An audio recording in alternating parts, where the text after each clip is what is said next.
Hi and welcome to today's session. So today I'll be talking with our client Samantha, and this is a fictitious client. Samantha is an actor, and we'll be talking about Samantha's current life challenges, where she feels very overwhelmed by the emotions she's currently going through, with the real sense of feeling that she's not worthy to be experiencing this distress because her problems aren't that severe. That's her sense anyway. And so together we'll be exploring this in our first session together. So Samantha, what brings you here today? Well, I suppose I'm just feeling really anxious and stressed out and just really I don't have control of my emotions, and I don't know why. Okay. I nothing serious has happened to me. I haven't been fired. I'm not I can't think of any crisis that's happened, but I'm just feeling, I don't know, really overwhelmed. Right. So at the moment there's this great sense of something's going on. Yeah. And I can't pinpoint it. Yeah. And as a result of not being able to pinpoint, it's causing more stress. Yes. Yeah. That is, and that's causing a lot of angst for you at the moment. Yeah. I mean, as you've sort of thought about this, the sense of being overwhelmed, has it been there for a long time, or has it only just recently come on? I suppose I kind of am a bit of a overthinker, okay. But recently, maybe in the last couple of months, it's gotten really bad. Well, I feel like it's gotten bigger. Okay. So it's just building. Yeah. It's just building. And how do you know it's building? Because my heart gets really racy. I'm not sleeping really well. I get emotional about different things. I get teary or I get angry really quickly. Okay. And I in my head, my rational thought is, don't get so upset about this. But I get really upset about things. Okay. And so after the events happen, you can reflect on it. And be quite almost critical of, why did I get so... Yeah. Okay. Sometimes even in the moment, it's but I still am, I can't control it. Yes, for sure. I mean, it's tricky, isn't it? But that's a great level of insight, though, to be aware of it as it's unfolding in the moment, right? Yeah, well, because I wouldn't, because there are some times where it's at work, and something, cafe, so I work in a cafe, but if I got a rude customer, I'll get really upset about that, and I'll be like, don't, just keep doing it. You're just making a coffee, it's fine. Okay. So it's I know that I shouldn't be acting, getting as upset about things. Yeah. But I am. Okay. So the should, so just keep focused, it's just coffee, you shouldn't get work done. Yeah. Nevertheless, though, as the day progresses, it keeps coming up, does it? Is that what you're saying? Yeah. So across the day, though, despite the fact you're saying, just get on with it, just make the coffee, don't get caught up, it's still that thought comes up quite a lot. Yeah, I still am upset or still... Sure. Yeah, and I hate feeling like that. Yes, of course. So let's have a think about this then, though. So this has been ongoing and building, and you felt it in the body. You mentioned, particularly in the heart, for example, it's racing, difficulty with sleeping. What then prompted trying to come in here for a session to manage this? Was it something you just noticed where you kind of perhaps reacted in a way you weren't really happy with at all, and it caused some difficulty? Someone mentioned it to you? What really prompted to book the session? Well, normally I like to think I'm pretty good at self-reflection or of handling things myself. Yep. But I just haven't been able to lately. So, and there's been a few little things, and when I've talked to my sisters or to mum and dad, it's all been kind of dismissive or not great advice, and so that's why I wanted to talk to somebody who could actually like maybe help. Okay. Like, because I don't like how I'm feeling and I don't know what to do. I see. So the advice that you have sought from people and gone to, which takes a lot of bravery really to say, hey, could you help us out with such and such? You've kind of had this sense of being dismissed, really. What makes you say that? Like, what is it that makes you have this sense of being dismissed? Well, I suppose because there's been no thing that's happened. Mm-hmm. I don't know, does that make sense? Like, there's been nothing, like I said, like, there's no, like, I've not had a breakup, I haven't been fired, nothing like that. It's just, like, everyday kind of stress, and they're kind of like, go for a run, or you just need to make sure you have more sleep. And it's like, but none of that, it's not helping, and I don't know what to do. And then I get like upset that it's not, like, I can't give them a reason why I'm feeling like this. And I think because I can't give a reason, that's why they're dismissive, I guess. Or it's not like good, like, I don't know. Okay, no, I mean, that's great. We're just exploring this, Yeah. right? So it's hard to come up sometimes with the perfect, response, because often isn't. So what we're doing is kind of gently exploring, what things could be going on here. So when you have approached people for help, say mum or dad, for example, some of the advice you might get back are things like, just go for a run, things will be okay, it'll settle down, things like this. Yeah. And to you, that kind of gives the impression that they're not taking your distress seriously. Yeah, or it's not like a worthy. Okay, yeah, sure. So it's not worthy of asking you more about what's going on, or? Yeah, because like,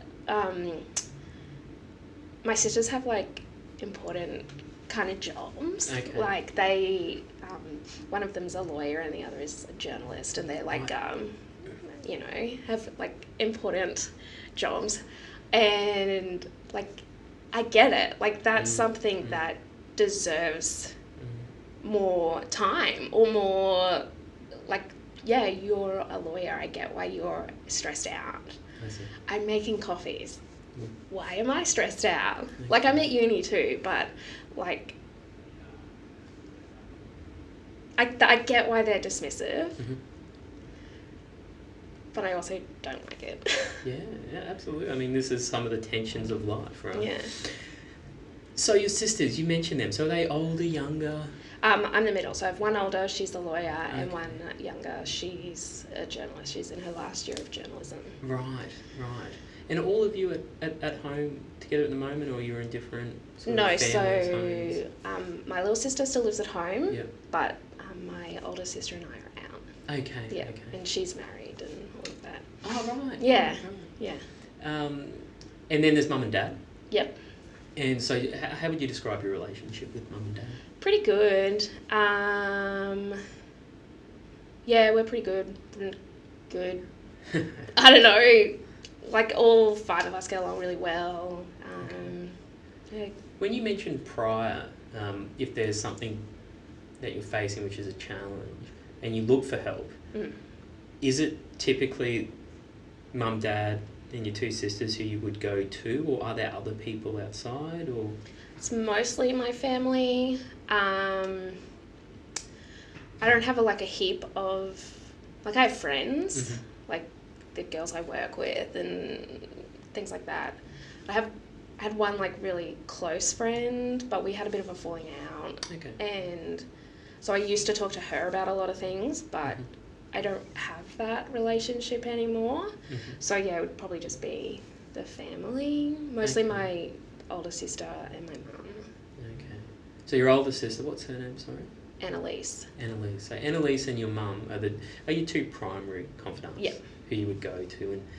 And despite them being close to you and they're there for you at differing times, when you do go to them, there's still a sense of they're being somewhat dismissive, and your kind of thought or processing that through is perhaps it's because the things I'm struggling with aren't as worthy of the attention as perhaps it could otherwise be, because it's not a death in the family, a really big stressor that you can identify. Yeah. Okay, great. So, okay, we're getting a sense of that. And then you just mentioned there that you had a really close friend, but then there was a falling out. What happened? What happened there? Well, Rachel, like we went to school together. We were really good friends at school. I suppose the falling out happened just around the time she got married. And because I still don't like the guy she married. They've just separated.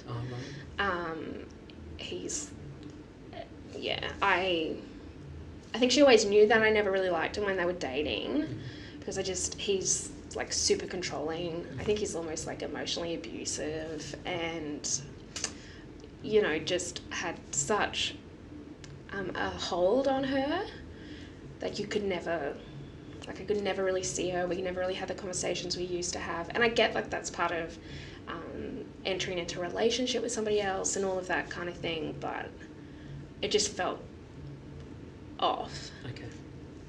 Anyway, so we had this big fight just before she got married. And I was like, I don't like,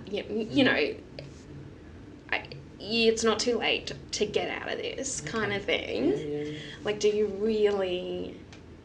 And if you, I love you and I want you to be happy and safe and all of that. And she basically said that I'm jealous because I'm not in a relationship and that I don't understand what it's like to be in love. And I was like, that just really hurt. And we really haven't spoken since. So she's kind of reached out in the last month since her and her husband separated, which I'm really proud of her, really that's I think is the right decision, but I don't know, it's hard to move past. We didn't talk for 12 months. Right. We had no relationship, and now all of a sudden it's like she's back. Yeah. And what are you supposed to do? Yeah, and it's you really hurt my feelings. Have you ever mentioned that to her? In the moment, when it happened, it's pretty clear cut that, that you've been hurt. That I was hurt, that she was hurt, obviously. But no, I haven't really talked about it since then in any kind of in-depth kind of way. Okay. So she sort of contacted you out of the blue then? Yeah. I kind of had heard through the grapevine that things weren't going so well, and that she was,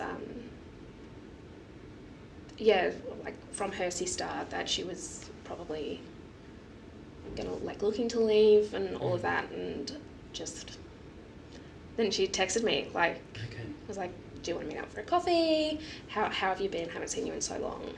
And did you? I was like, yeah, of course, we haven't seen each other in so long because you were awful. There and then we didn't meet up, but we've had one coffee together. It was really awkward. It was really uncomfortable. Yeah. But you went and saw her. So yeah. There was what kind of perhaps drove you to go, okay, yes, I'll have coffee? Because, like I said, I'm proud of her for, I'm glad that she's left that relationship. And I want to move past what happened. Forgiveness, I'm Catholic. Sure. And it's this whole, you forgive. I see. And I want to do that. Yes. But I'm still hurt and I'm still angry. Yes, of course. I mean, it sounds, when Samantha said that in the moment, you know, you're just jealous Yeah. of not having what I have. Yeah. I mean, that can be quite a hurtful comment. And it certainly raised a lot of distress in you Yeah. at that point, which is still there. Yeah. You can feel it now, can't you? Yeah. I mean, when you said that, did you feel anything within you come up? When you said that, you know, she said I was jealous, did you notice anything come up? Yeah, like I felt really tight in my throat and like almost like defensive, like. Okay. So what emotion was there, do you know? That defensive kind of, you know, how dare you? Yeah, was that? Yeah, like I suppose anger. Okay, so anger, I guess. I don't know. It's interesting, Samantha, as we're talking, and you've been wonderful with opening up and discussing these different things so far that we've touched base on. But have you noticed on some of the things which are a real struggle for you? So things like, you know, that hurtful comment said by your friend, Rachel, who said, you know, you're just jealous. Or when you talk about reaching out to your sister or your mother for help or support, you sometimes say these, or express these really intense difficulties for you, but with a smile and with a laughter. Have you noticed that yourself? No. It's just interesting, isn't it? So when we start to talk about some of the concerning things for yourself, there can be a bit of a laughter away. What do you think is behind that? Maybe like because I think so. Am I putting too much emphasis on it? So like laugh it off, or okay. I don't know. Perhaps, you know, also trying to. I mean, there's a concern about what the other person might be thinking of you. Is that what you're kind of suggesting? Yeah. So it's like the sense of, I don't want to overplay this. Yeah. You know, Definitely. It's not like there's a death in the family. Yeah. So I laugh it off to show that, hey, it's not too big of a deal. Okay. Because there's a concern of what they might be thinking about you. I mean, what could they be thinking? That I'm really trivial, that... Do you notice there the smile? Oh, yeah. I mean, that's okay. Well, it's just interesting. why. It's just interesting to notice, right? But Yeah, so wait. So like it's not, I don't think it's serious, but I do, I don't know. That's okay. We can get into that. But there is this sense of, when I start to talk about the things that are important to me, that impact my emotions, that make me feel distressed and hurt, and when I talk about it with someone else, I need to protect myself in some ways, perhaps, and the laughter can help with that, because it means that perhaps I reduce the intensity of the issue, so the other person doesn't think about me as being over the top,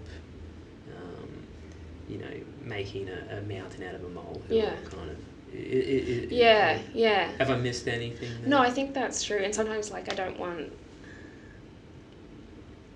for people to think that I'm weak either, like that I don't know, that I'm struggling. Okay. So getting help is an indication perhaps that you are weak? Yeah, maybe. I mean, that's interesting. How do you feel about yourself coming along today then? Kind of in, like I know that I wanted to come, but I haven't like told anybody that I'm coming. Yeah. So no one knows that you're here? No. Okay, that's interesting to me. So, I mean, you're a person who perhaps has a tendency for when struggles come up, I need to kind of do it myself. I need to try to tackle it myself. Because if I do open up, and I have opened up in the past, people can be somewhat dismissive. Yeah. So it's sometimes useful to keep a bit of an arm's length. Yeah. I mean, have you noticed that's been an approach with friendships maybe, or not so much? Well, yes. Okay. Like I'm not one of those girls who needs a big group of friends, like heaps and heaps. Like I had Rage, so they, and kind of she was like my like go-to girl. Yes, Like, yes. it was just the two of us. I mean, and I had friends through range kind of thing. Okay. But yeah, I don't, like, I have my work friends, Yes. but I have my friends at work. Yes, okay. I don't do a lot with them, like, you know, if it's a Christmas party, sure, but I don't go to a lot of the get-togethers that they have. Okay, I see. All right. So, I mean, we've been covering quite a lot, right? So let's just try to get, you know, a bit of an understanding of where we're at. So there is a great sense of feeling overwhelmed with a lot of the challenges that are going on with life, and it's just been building and building and building. You can feel it quite a lot in the body. You have tried at different times to connect with others, often to get a sense of being dismissed. It might also be sometimes somewhat of a pattern, we don't know to the full extent yet, of course, but somewhat of a pattern of you perhaps trying to de-escalate the importance of it with using perhaps smiles and laughter as a bit of a strategy that can be helpful at perhaps minimising the amount of judgment that the person might have who you're confiding to. At the same time though, your really big confidant, Rachel, there's a big falling out there and you're really struggling with some of the tensions there in those friendships around forgiveness and wanting to be a good friend, but also recognising that, hey, she really hurt me and we haven't discussed that really. And now she's just popped back on the scene and she needs help and she wants your support. However, she hasn't really perhaps recognised the hurt she caused you. And so you're finding it very tricky being supportive of her after the really impactful, distressing conversation you had with her at that time of the relationship. So you've got a close family unit. Now, at the same time though, the sisters have, to your mind, more high priority or high value jobs, which indicate stress as part of it. Whereas you yourself, you know, as you mentioned, you know, I just work at a cafe, so I shouldn't really be so stressed. So something we haven't touched so much on though is what you are doing in your career. So maybe we can touch a little bit on that area. And then I also wouldn't mind touching in on, at the same time, just relationship as well, your own relationships with others. Is there anything we haven't talked about yet that you'd also like to make sure we focus in on? No. With my career, like, I don't really... So I'm doing a teaching degree in primary teaching, as kind of, you know, I don't want to work in a cafe forever. Like, that's not the end goal, to own a cafe and all that. Like, I love it. Like, I really do. I love my job. But I wanted to do more than just that. And the hours are awful. It's so early. Yeah, sure. Absolutely. So teaching is something you would... Are you passionate about it? It's kind of, I suppose, like a means to an end, I guess. Like, it's something, like, my mum's a teacher, so it's kind of just something that I've fallen into, and I have, you know, like, I can get help from mum doing it, and... So you're not overly passionate about it? I mean, I like it. Whether I'll be there until I'm 65, I don't know, but it also, like, puts a degree, gives me a degree, one that I can use, I can travel with it, so it has, like, a lot of options, but it's not, I'm not doing it because, oh my God, I want to educate the youth. Sure. And there is a sense for you as well that teaching perhaps isn't as valued by others as compared to... Oh, well, like, I remember the girls doing their degree, like, their exams were so intense and they were so stressed out, like... Okay. Can I ask, are you concerned there about what others think of that, in terms of what other people think of, oh, look at the stress she's got in teaching, and look at what her sisters went through with journalism and law? Or is it more you thinking about, why am I getting so caught up? Does that make sense? like why am I getting so stressed, or why am I getting caught up with the thought that theirs is stressful and I'm not? Yeah, more of the second, but more about where that kind of thought's coming from. Is that thought your own judgments on it, right? Your own kind of view on what's important to be stressed about in terms of values? Or is it, I'm concerned about what other people think about how I'm managing this? So it's your own internal kind of way of viewing it, but how also others externally are looking at you with this distress. It could be both, but I was just curious. Well, I think, like, I think teaching is, like, a valuable and, like, honourable job, like, especially if it's, like, Sure. like, my mum's really great at it. Sure. But I suppose it is myself putting that on. So I guess what I'm getting at is if you were to tell someone, like someone new that you're just meeting, oh yeah, I do teaching, are you worried about how they're going to receive that? Or are you worried about how you yourself see that compared to other professions? Oh, probably myself. Okay, so you're not so Like, concerned about what the other person's thinking? Well, like, I suppose it would depend what they are. Yeah, sure. Like, In terms of their job, you mean? yeah, like, I mean, the guys at work think, you know, that I'm awesome and what I'm doing is really great. I see. But, like, Annalise and her friends who are, like, really high flyers, I kind of am embarrassed. Okay, that's really important, right? So now we're starting to recognise that perhaps the way I see my profession, where I'm going, I don't see myself with my own internal judgments on that choice as being worthy of stress and difficulty as much as the others. But in terms of other people, it really depends on the person you're talking to. So if there's someone from perhaps these professions which you see as being perhaps more worthy of stress, so things like journalism perhaps, or law, well then there's a concern about what it is that they think of you. But if it's someone, say your work colleagues, or perhaps someone who is also a teacher, or someone else who works in a cafe, you're not so worried about it. Would that be fair? Yeah. So there's a sense of safety there, but then if it's someone who perhaps is seen as being more up in the hierarchy, so to speak, there's a feeling of concern, worry, that perhaps they think, hang on, what's she going on about? She's just a teacher. Yeah, exactly. And what goes on in terms of your emotional response to that? How do you feel about that? Well, I think they're right. Okay. Like, so that's a thought there. So you think they're right. So what's the emotional experience?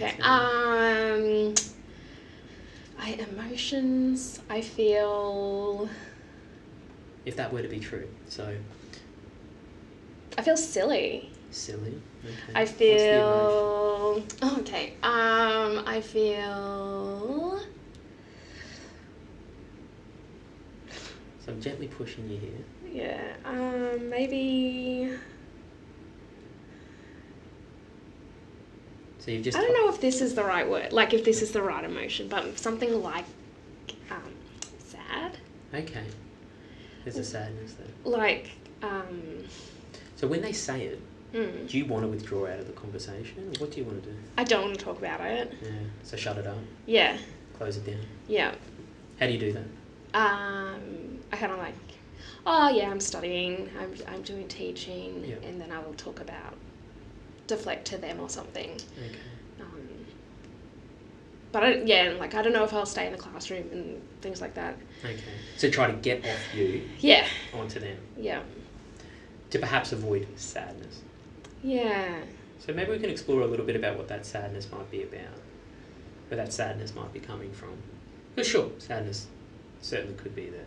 Yeah. And we might want to explore that a little bit more. And there's also maybe, see what you think, but maybe a kind of fear talking about it with them too, because, you know, that makes you somewhat vulnerable to their judgment. Is fear an emotion?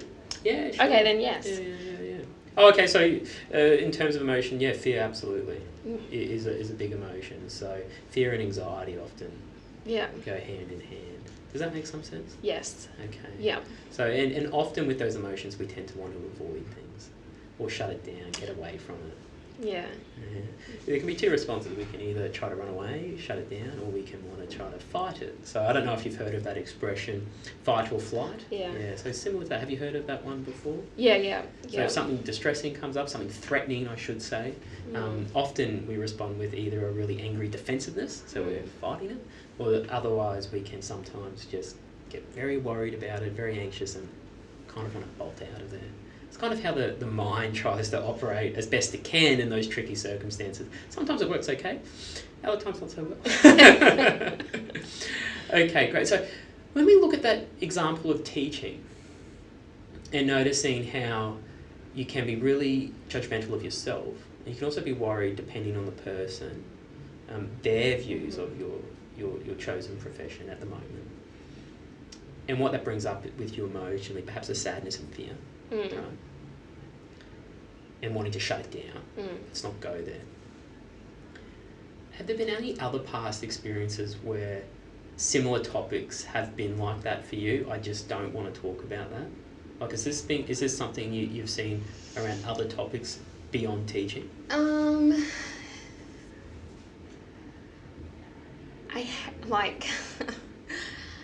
I hate it when mum or the girls or even like my grandma are like, how come you're not married yet? And I'm like, because I'm not. Like, I can't do it. Like, what do you want me to do about it? I'm not. Okay. And I don't want to, like, that's probably, I hate that. Okay, that's really, okay. This is great. So we were talking about, let's talk about career, but also relationships. This ties nicely into that. When anyone asks you about your relationship status, particularly the marriage, it seems, you don't like that. No. So what do you do there? What do you notice happens? I suppose like defensive. Okay. Yeah, we almost saw that immediately. Yeah. Like with this anger kind of, what are you asking? Yeah, it just came up. Yeah, right? like sure.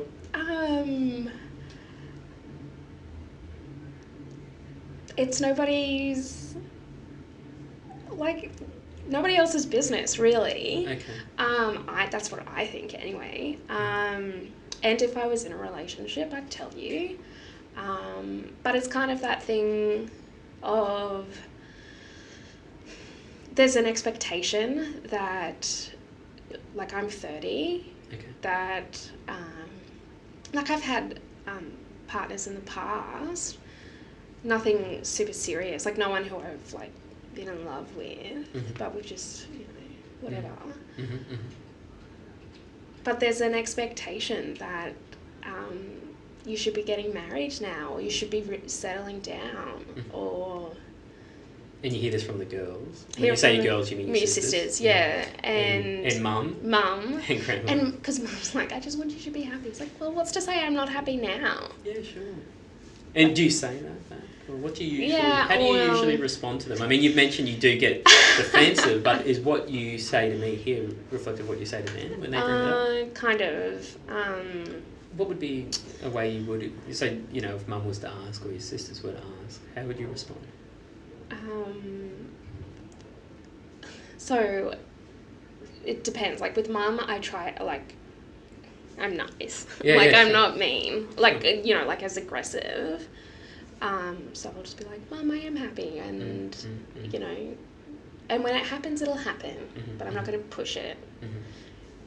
And just does mum usually back off of that? Yeah, I think she's getting the hint. Is that the intention of the response, that kind of response? Sort of like, Mum, I'm happy. It'll happen when it happens. And the intention behind you saying, Yeah. Like I don't want to engage in a conversation about that. Great. And with the girls, it depends on how like the conversation goes. But if they keep asking about it, I'll tell. Like like, I don't want to talk about this with you. Sure. And how do they usually respond when you say that? I don't know, it's like this whole, like they're like, but we love you and blah, blah, blah, blah. So they're still wanting for you to... Yeah, but like this idea go deeper, so to speak. Yeah, and this whole idea that you have to have somebody to have a fulfilled life. Okay. There's something about that really triggers a defensiveness. Yeah, because... Because what does that mean? Because for Well, you then, yeah, because I don't have someone, so... yeah, I can't be living a fulfilled life. Yeah, that- I'm not going to be happy or successful or anything until I have a partner, until I'm married with babies. I mean, is that something you want to do? Maybe, I don't know. Like, it's hard to, like, I find it hard to rationalise that or, like, think about that because, like, I'm not in a relationship, so that's not in something I'm even thinking about. Okay, so you're not in a relationship now, and nor are you thinking about perhaps dating. Well, I'm not actively pursuing it. Okay. So, like, I'm not gonna say no either. So if somebody asks me out, yeah, sure, but I'm not going out of my way. Okay. We might look at that a little bit more later on as well, around that whole area of relationships and what that means for you. But so far we've talked about quite a lot of things. We've talked about your family, right, and your relationships there. We've talked about your friendships, particularly Rachel. We've also talked about career and where you're going in that area. And also perhaps about how you want to take your own intimate relationships to a degree. Sort of delved into that just a touch. And what's becoming clearer as we find out about those different areas is there's a lot of uncertainty at the moment on what to do. So uncertain about whether or not teaching is really what you want to do. Uncertainty about what you want to do with Rachel and pursuing that friendship and the forgiveness. Unsure on what to do there exactly. Really somewhat uncertain in your mind's eye what a relationship or being with someone really means. And when we have that uncertainty, the mind can sort of race the whole time trying to get answers to resolve these kinds of issues, to give us more certainty. Is there anything there that I haven't quite captured, or that I've said there that you're kind of like, I'm not so sure, or you'd like to embellish a little bit more? No.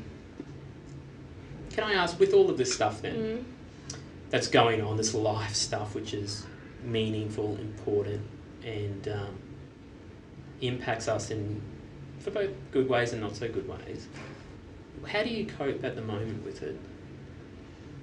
What things do you do to cope? To cope with it, I walk.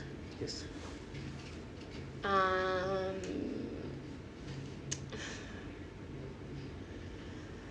That's probably, I don't know, like actively, that's probably it. I try to I used to be really good at like going, nope, and then putting it to the back of my head. Okay.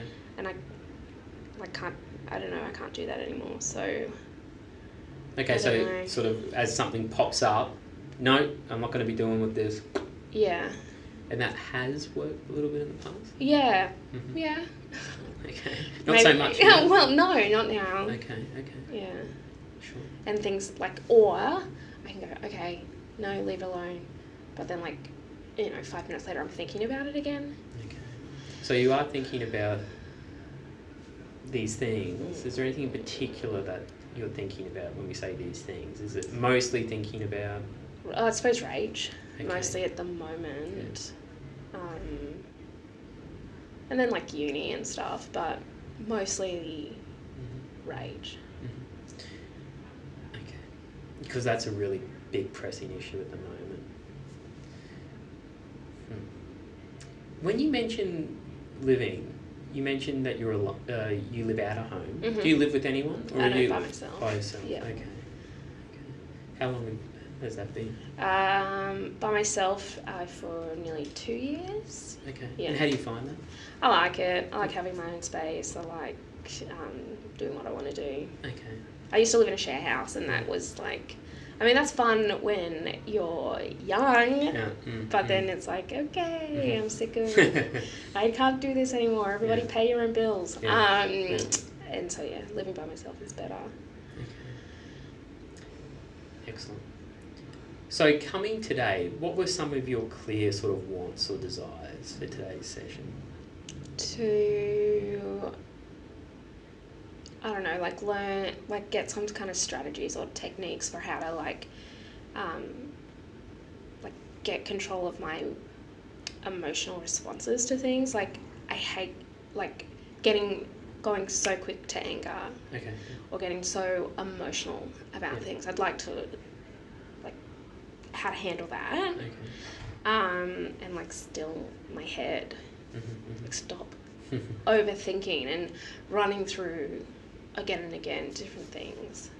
So one set of wishes, if you will, is to better manage those emotions as they come up, and a second aspect of that is also being better able to, did you say control the head, control your mind or something like that? Yeah. Okay. Are there any other wants or wishes of coming along? No, that's probably the two main things. The two main things, okay. Like just to, I don't know, or like work out how not to feel like this. So we kind of have covered quite a lot. And your sort of goals and wants of our time together is to better manage the emotions and perhaps look at controlling the mind a little bit more. And as we spend time together, we can perhaps look at how that might be possible, right? Often we can come in with the sense of, I've got this problem, I just got to fix it. That's kind of how we deal with everyday problems, really, right? Often with the mind, as soon as we do that, it can sometimes make things a little bit more tricky for us, because our mind it's a tricky thing. It gets us caught up in thinking loops and worry loops all of the time. And the most important thing that we'll work on together is recognising how that's just how the brain kind of functions, right? The brain does some wonderful things, but it also can cause us a lot of difficulty. So learning ways of how the mind works and how we can work with it a little bit, perhaps more helpfully for you might be, or wisely if you will, with it might be something we focus a lot of our time on.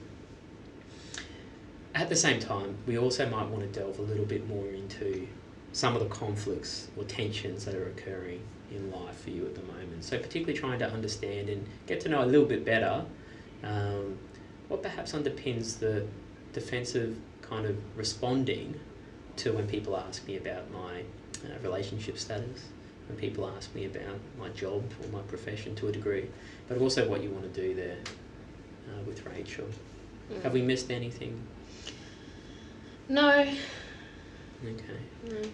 Is there anything that you'd like to bring up at this point that we haven't brought up that you think is really important for me to know?